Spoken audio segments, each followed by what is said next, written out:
Uma doença crônica e contagiosa que isolou milhares de brasileiros no início dos anos 50. Mulheres, homens, crianças, sem distinção. Quem tinha hanseníase, mais conhecida como lepra, era obrigado a viver em hospitais colônia, afastados da civilização.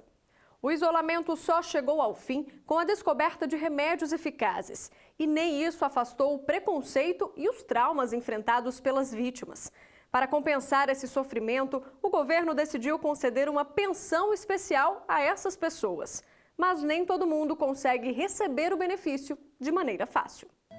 Quem vê Maria assim, divertida e cheia de história para contar, nem imagina os momentos difíceis que ela precisou enfrentar ainda criança.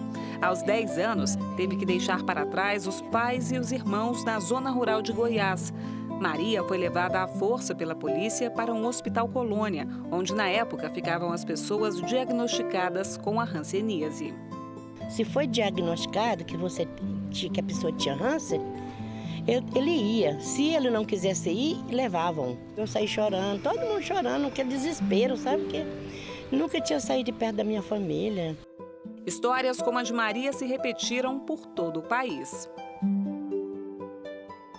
Naquela época era um medo mais horroroso da vida. Me sentia mal porque eu não podia pegar meu filho. A gente vinha com a sentença de morrer.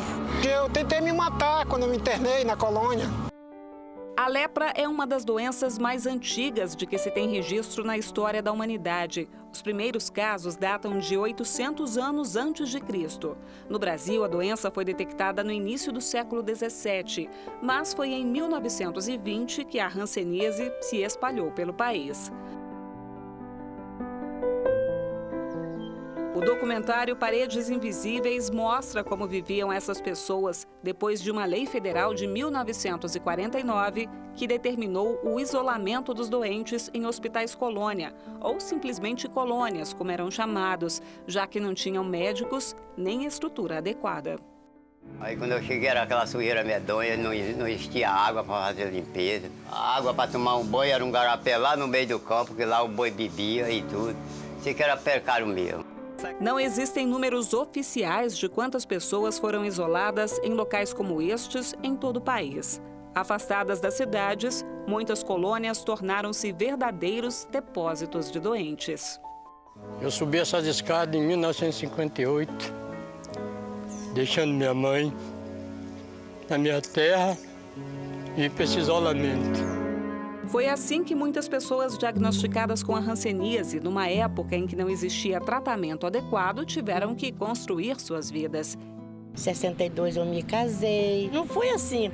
Ele olhou para mim, eu olhei para ele e se apaixonamos, não. Lá, antigamente, a gente não namorava com quem a gente queria.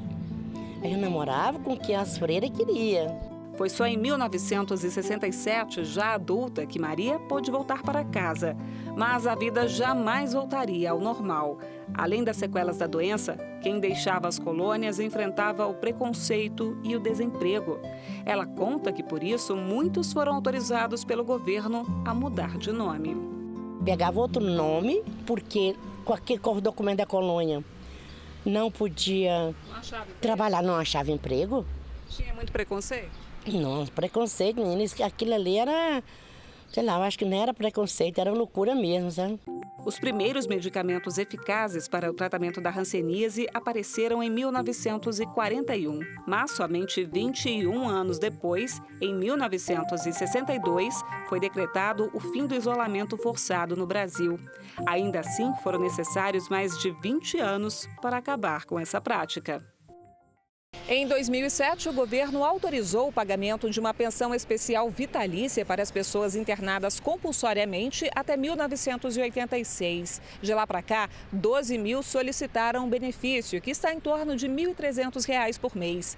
Dessas, 9 mil tiveram pedido atendido. Muitas não conseguiram comprovar a internação forçada.